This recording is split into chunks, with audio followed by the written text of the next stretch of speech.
तो सेवा, सुमिरन, ध्यान, ये भक्ति के अंग है। जब ये तीनों परिपूर्ण हो जाते हैं तो फिर समझो अपनी जो भक्ति है वो सार्थक हो जाती है। तो कल आपको सुनाया था सेवा के विषय में। आज थोड़ा सुनाते हैं कि सेवा तो हम करें, ये बहुत अच्छी बात है, परंतु सेवा करने से यदि अभिमान आता है, क्योंकि सेवा जो होती है ये अभिमान के निवृत्त होने पर ही होती है, अथवा सेवा जो है अभिमान को मिटा देती है। सेवा करते समय यदि किसी भी प्रकार का अभिमान आने लग जाए तो फिर सेवा भी दूषित हो जाती है। सेवा भी अपना जो फल है वो ठीक ठीक प्रकार से प्रकट नहीं कर सकती है। तो किसी भी प्रकार का अभिमान रहे ही नहीं, क्योंकि सच्ची बात कहे तो न तो कोई किसी को खिलाता है न कोई खाता है। अपने अपने प्रारब्ध के अनुसार ही सबको सब कुछ मिलता है। अपन ये अभिमान कर ले कि हम खिलाते हैं, सब हो गया गड़बड़ घोटाला। होता क्या है कि ये कोई भामाशाह थे, दानी थे, तो वो दान देते ना, उसमें वो अपने नेत्रों को नीचे रखते। तो किसी ने उनको शंका कर ली, शिकायत कर दी, प्रश्न पूछ लिया। फिर दान देने वाला तो सूरवीर होता, उसकी तो नजर ऊपर उठी हुई होनी चाहिए ना। वो नीचे तो वही देखते हैं जो कुछ गड़बड़ घोटाला करते हैं। गलत करने वाले तो नीचे देखेंगे, अच्छा काम करने वाले नीचे क्यों देखेंगे। तो उसने कितना सुंदर जवाब दिया। उन्होंने कहा, देने वाला देता है दिन रेण, लोग भरम मुझ पर करे याते नीचे नैन। अरे देने वाला कोई और है, वो रात दिन देता रहता, मेरे को भी वही देते हैं, परंतु ये जो लोग हैं ये समझते कि नहीं ये तो ये दे रहे, अरे मैं कहाँ पर देता हूँ। इसलिए शर्म के मारे मेरे नेत्र झुक जाते कि ये लोग मेरे को उल्टा समझ रहे, वास्तव में मैं देने वाला नहीं हूँ। हाँ, बिल्कुल सत्य बात आ गई समझ में। तो यहाँ पर यदि अभिमान आने लगे तो बड़ी गड़बड़ हो जाती है। एक बार क्या होता है, शिवाजी महाराज का नाम तो आप लोगों ने सुना ही होगा, क्योंकि वो तो प्रसिद्ध है। उनके गुरुदेव का नाम था समर्थ रामदास जी महाराज। तो एक बार क्या होता है कि अकाल पड़ने से जनता भूख से तड़पने लगी। तो उसमें उनके गुरुदेव ने संकेत किया, बेटे ऐसा काम कर तू, ऐसी व्यवस्था कर जिससे भूखे को भोजन मिलने लग जाए। तो क्या होता है कि वो तो चाहते तो ऐसे सबको भोजन दे सकते थे, परंतु ऐसा करने से वो आलसी निकम्मे हो जाते हैं। इधर से राजकोष खाली होता रहता और उधर से वो निकम्मे हो जाते, दोनों तरफ से गड़बड़ होती है। तो गुरुदेव ने संकेत किया, ऐसा काम कर बेटे, तू कुछ ऐसा काम चालू कर दे ताकि वो काम करेंगे, बदले में उनको जो पैसे मिलेंगे, जो कुछ भी मिलेगा, वो भोजन की व्यवस्था कर लेंगे। तो समझो जैसे अपने फैमिली चलती वैसे फैमिली चला दी। तो जितनों को आवश्यकता थी सब वहाँ आकर के जितना काम दिया जाता वो काम करते, पैसे मिलते और उनका सारा का सारा काम ठीक से चलने लग गया। तो कुछ समय के बाद में क्या होता है कि शिवाजी महाराज को ये अभिमान हो जाता है, यदि मैं नहीं होता तो इन लोगों का क्या होता, ये तो भूखे ही मर जाते। जैसे वो छिपकली होती है ना, वो पट्टी के नीचे चिपकी रहती है ना, तो वह ये सोचती कि यदि मैं न हूं तो ये पट्टी नीचे ही गिर जाए, गड़बड़ होती ना। तो शिवाजी महाराज ने के मन में इस प्रकार का अंकुर उदय हुआ। गुरुदेव जानते थे कि थोड़ा बहुत भी अभिमान सदा सदा के लिए पतन कर देता, नष्ट कर देता है। तो इसके अभिमान को तो मिटाना पड़ेगा। तो गुरुदेव आते हैं शिवाजी महाराज के पास में और कहते, बेटे थोड़ा जंगल में भ्रमण करके आते, मेरे साथ चलो। बिल्कुल गुरुदेव, आपकी जो आज्ञा। उनको कहा, एक 4-5 किलो का हथौड़ा भी था, वो साथ में ले लो, उसकी जंगल में आवश्यकता होगी। तो शिवाजी महाराज बहुत उच्च कोटि के साधक थे, बहुत बड़े गुरु भक्त थे। इसलिए गुरुदेव ने कहा बेटे हथौड़ा लेके साथ चलना, तो ये नहीं पूछा गुरुदेव हथौड़ा किसमें चाहिए, गुरुदेव की आज्ञा है, गुरुदेव कह रहे बस मुझे वैसा ही करना है, और कुछ सोचना अलग चिंतन करना ही नहीं है। तो हथौड़ा ले लिया, जंगल में चले गए। तो जंगल में जाने के बाद में गुरुदेव ने कहा बेटे एक बहुत बड़ी चट्टान थी, इस चट्टान को तोड़ के दिखाओ, ये तुम्हारे पास हथौड़ा है, इसको तोड़ो। तो ऐसे ही वो चट्टान पड़ी हुई थी। अब टूटे या नहीं टूटे, गुरुदेव की आज्ञा का पालन करना। अब शिवाजी महाराज उस पर हथौड़ा मारने लगे, ठीक है ना। तो क्या वो होता है कि परिश्रम तो करना पड़ता, परंतु आखिर में वो चट्टान जो है टूट जाती है। क्या होता, चट्टान टूट जाती है।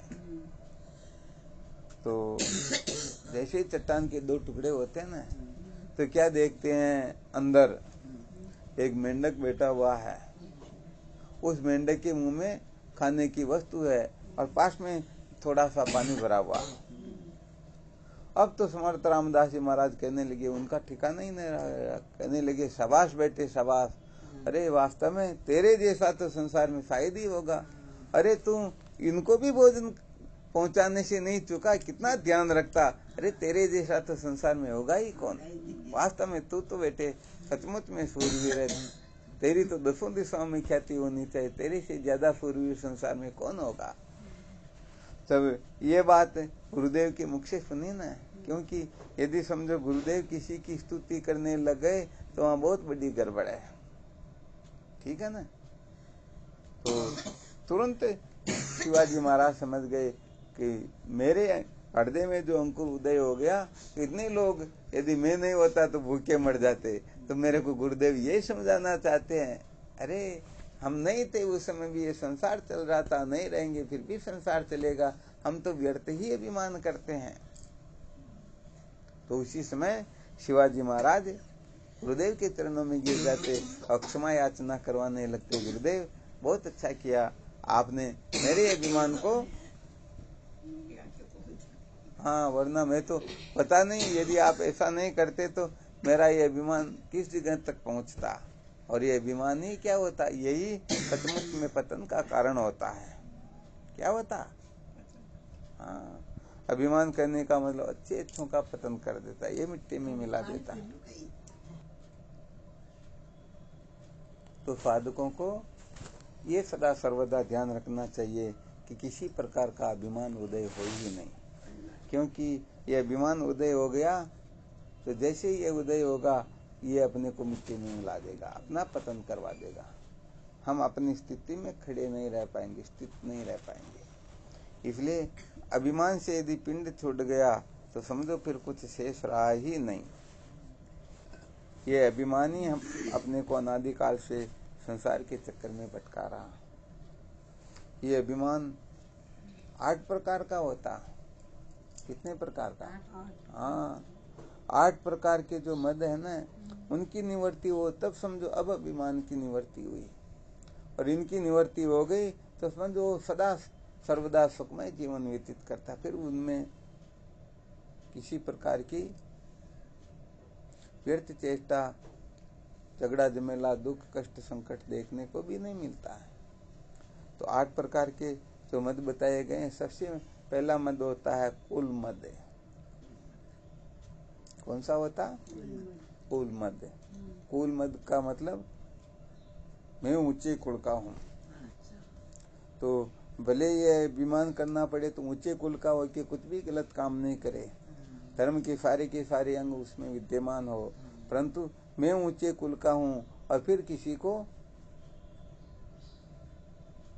अपमानित करे, ठीक है ना, उसकी निंदा करे, उनके साथ धक्का मुक्की करे, उनकी बहुत ज्यादा फजीती करे, ये क्या हुआ, ये कुल मद हो गया, ठीक है ना।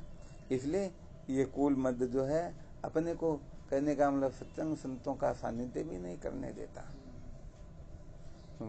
अरे भाई हम तो पहले ही ऊंचे कुल के, हमको संतों का संग करके क्या करना, हम तो पहले ही ज्ञानी, हमको जरूरत कहाँ पर है, यदि किसी को ज्ञान देना हो तो हमारे पास आए, हम किसके पास में जाए, ये विमान हो जाता ना। हाँ, तो ये कुल मद बड़ा खतरनाक होता है।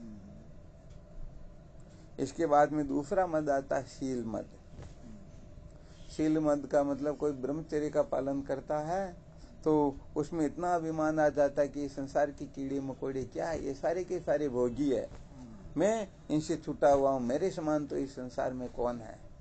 तो अरे ब्रह्मचर्य का पालन करके तो ब्रह्म विचार की ओर प्रवृत्त होना चाहिए, परंतु ब्रह्मचर्य के पालन से जो शक्ति प्राप्त हो रही है उस शक्ति से हम किसी का अपमान कर रहे हैं, किसी का तिरस्कार कर रहे हैं, किसी की अवहेलना कर रहे हैं। ठीक है ना। तो ये शील मद भी, हाँ, शील की जीवन में बहुत बड़ी आवश्यकता होती है। संत महात्मा तो यहाँ तक कहते हैं, शील बिना जो तप करे, करे शील बिना दान, योग यज्ञ करे शील बिना सो कहिए ज्ञान, शील बड़ों के योग्य है जो कर जाने कोई, शील बिना कह चरण दास कबुन मुक्ति होय। तो शील की शास्त्रों में बहुत बड़ी महिमा बताई गई है, परंतु यदि उस शील से किसी का अपमान करने लग जाए, अभिमानी हो जाए, तो वह शील उनकी पतन का कारण हो जाता है। हाँ, शील के लिए तो शास्त्रों में ऐसा यहाँ तक बताया गया, जो स्त्री अपने पतिदेव के रहते हुए ब्रह्मचर्य का पालन कर ले तो साक्षात जगदम्बा होती है, साक्षात शक्ति स्वरूपा होती है। ठीक है ना। क्योंकि ये ब्रह्मचर्य एक ऐसी साधना होती है कि जैसे हाथी के पैर में समस्त जीवों के पैर आ जाते, वैसे ही ब्रह्मचर्य के पालन में सब कुछ आ जाता है।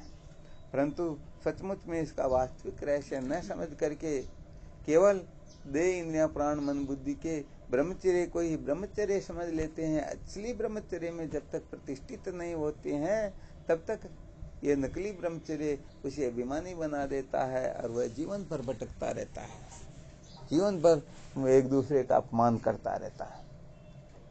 ऐसों के सामने यदि कोई आ जाए तो ये अरे हट गृहस्थी, तू तो गृहस्थी है, मैं त्यागी हूँ, तो मेरे सामने क्या है, मेरे सामने तेरी क्या औकात, तुम बैठे बोले बातचीत करे, हट तू, मेरे सामने क्या कचरा है एक प्रकार का, तो बड़ी गड़बड़ हो गई ना। तो यहाँ पर साधन तो भगवत प्राप्ति के लिए होता, जबकि ये तो संसार को बढ़ाने वाले हो गए। इसलिए कहने का मतलब ये अपने को भगवत प्राप्ति में ही हम इनका आश्रय ले, वरना सच्ची बात है फिर बड़ी गड़बड़ हो जाती है।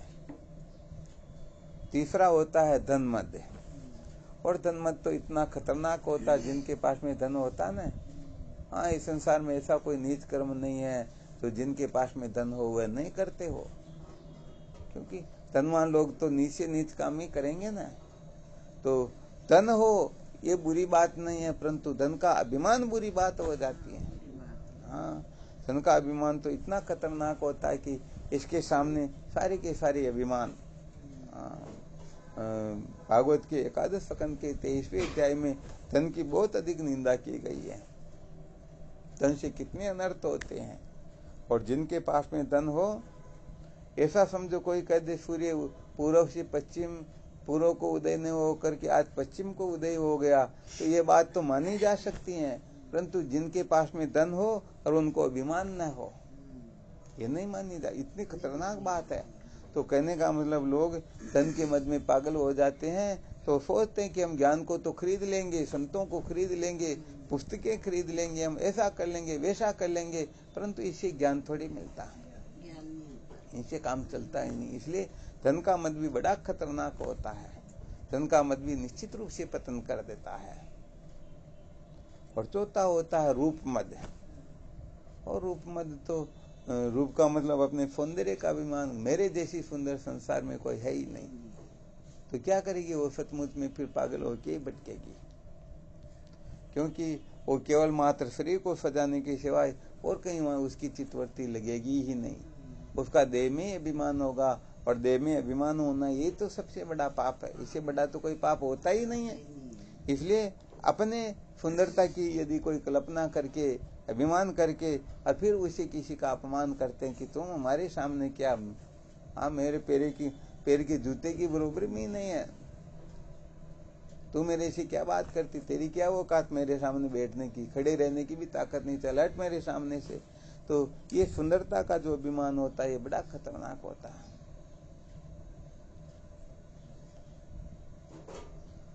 पांचवा होता यौवन मद, जवानी का मद।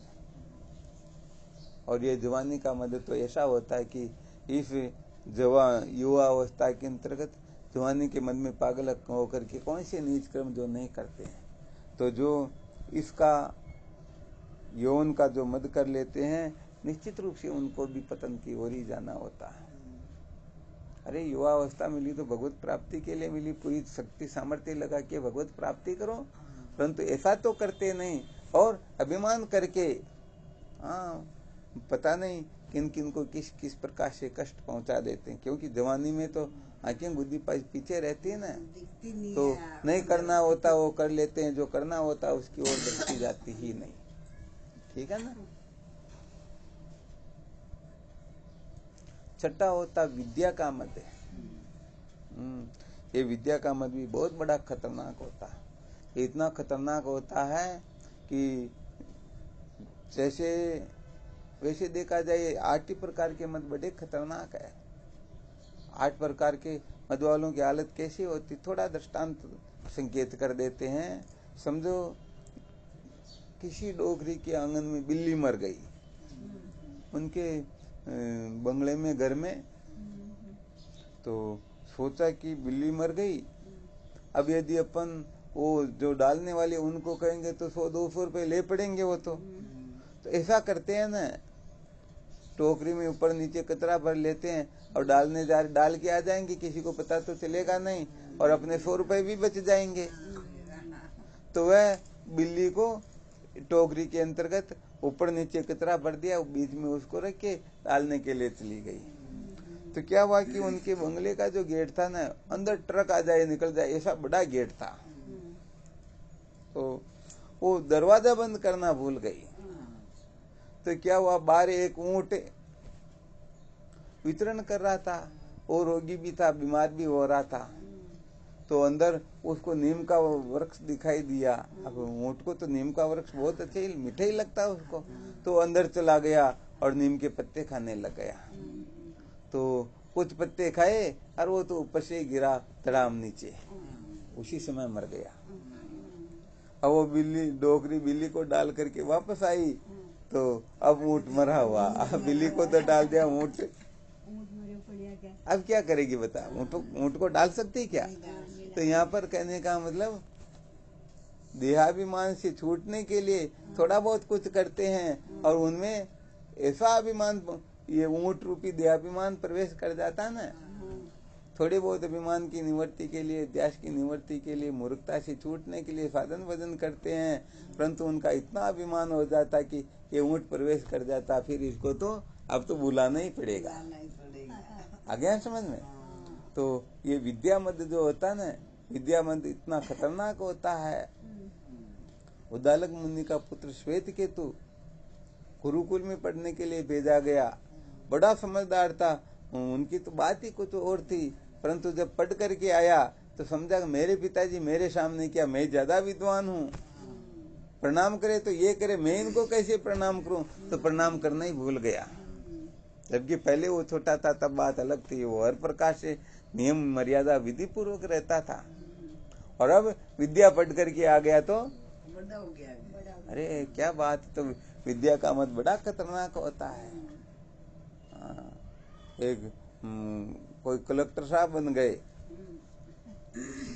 उनके माता पिता मिलने के लिए आए, तो अब सबके सामने कह दे मेरे माता पिता, वो गांव के लोग स्थिति अलग ही होती, कैसे कपड़े क्या है कह दे तो उनकी तो इज्जत डाउन हो जाती है।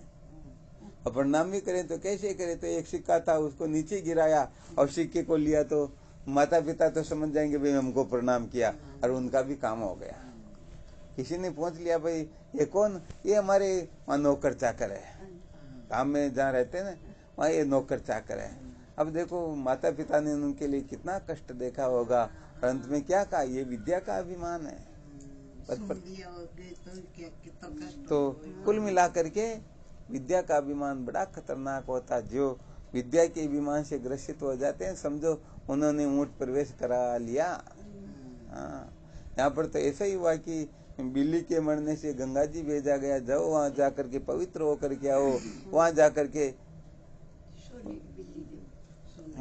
के क्या किया, पंडे को ही मार दिया।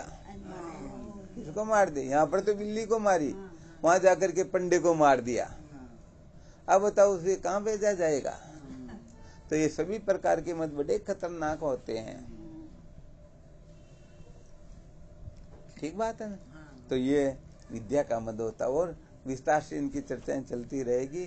थोड़ा थोड़ा दिग्दर्शन करवा रहे हैं कि जिनको विद्या का अभिमान होता वो एक प्रकार से अंधा हो जाता, पागल हो जाता, उसे संसार में कुछ सूझता ही नहीं। वह समझता मेरे से श्रेष्ठ संसार में कोई हो सकते ही नहीं, क्या मेरे सामने सब कचरे हैं, ये क्या समझते हैं। तो वास्तव में वह विद्वान नहीं होता, वह तो एक नंबर का मूर्ख होता। ज्ञानी तो वही होता जो आत्मवत सर्वभूतेषु, अपने समान सबको समझे। और जिनको अभिमान आ जाता है तो इसको ज्ञान कहते ही नहीं, ये तो एक प्रकार का ज्ञान ही होता है। अज्ञान अच्छी तरह से समझ में। इसके बाद में 7वां मद होता है तप मद। ये तप का भी बड़ा खतरनाक मद होता है। हाँ, क्या बात करते हो। एक कोई तपस्वी तप कर रहा था, वृक्ष के नीचे बैठ के, बहुत टाइम हो गया, उनका तप भी सिद्ध हो चुका था, उसमें उसको पता नहीं था। ऊपर से चिड़िया ने बीट कर दी उसके ऊपर। गुस्सा आया, मेरे ऊपर बीट, किसकी औकात। ऊपर देखा, गुस्सा करके वो चिड़िया जलकर नीचे भस्म हो गई। महाराज तब का इतना मत बढ़ा कि मेरे सामने कोई कुछ नहीं होता, मैं चाहूं जिसको भस्म कर दूं। ठीक है ना? तो ये तप का भी बड़ा खतरनाक होता है। मैं तपस्वी हूँ, मैं इतना तप करता हूँ, मेरे समान संसार में कौन है। ठीक है ना? और अंतिम और 8वां मद होता है राजमद। सरकार में यदि कोई नहीं पद मिलो तो को हो ना, वो फिर किसी को कुछ समझता ही नहीं। कितना उनको अभिमान होता है, जिसके अभिमान की कोई कल्पना नहीं कर सकते। वो चाहता है कि मैं सबको खरीद लूंगा, चाहूं तो सबको मोल लेकर के मार दूं, क्योंकि पद प्रतिष्ठा का अभिमान ही ऐसा होता ना। तो ये 8वां मद जो है राजमद। राज्य में, राज के अंतर्गत उनका कुछ हो तो उसका इतना मद होता है। अरे राज तो क्या उसका न हो, फिर भी उनके साला जी यदि कोई सरकारी नौकर हो या पुलिस हो या कोई जैसा बन गए हो या कोई ऊंचा ओहदा मिला हो, तो किसी को कुछ समझते ही नहीं कि मेरे तो मजिस्ट्रेट साहब है, मेरे साला जी, मेरे जीजा जी, मैं जो चाहूँ वो कर सकता हूँ। तो देखो कितना बड़ा खतरनाक मद होता है। इसलिए ये राज का मद भी बड़ा खतरनाक होता है। तो ये सभी प्रकार के मद जो है, इनकी निवृत्ति सेवा करने से होती है। या समझो ये अभिमान जिनके अच्छी तरह से निवृत्त हो जाते, वही सच्ची सेवा कर सकते हैं। और ये पक्की बात है, जो सेवा की कक्षा से उत्तीर्ण नहीं होगा और सुमरण की कक्षा में नहीं बैठ सकेगा, जो सुमरण की कक्षा में नहीं बैठ सकेगा वो ध्यान की कक्षा में नहीं। ये तो भक्ति के तीनों अंग है ना। तो सेवा, सुमरण, ध्यान, ये तीनों अपने को बिल्कुल परिपक्व करने हैं। ऐसा कर लेंगे तभी हमारे हृदय में तत्व की जिज्ञासा जागृत होगी। और जिनके हृदय में तत्व की जिज्ञासा जागृत होगी, वही ब्रह्म विद्या प्राप्त करके जन्म मरण के बंधन से छूट पाएंगे। वरना जन्म मरण के बंधन से छूटना साधारण बात है ही नहीं। तो बस इन मदों का सम्यक प्रकार से त्याग करने की चेष्टा करते रहना चाहिए। यही जीवन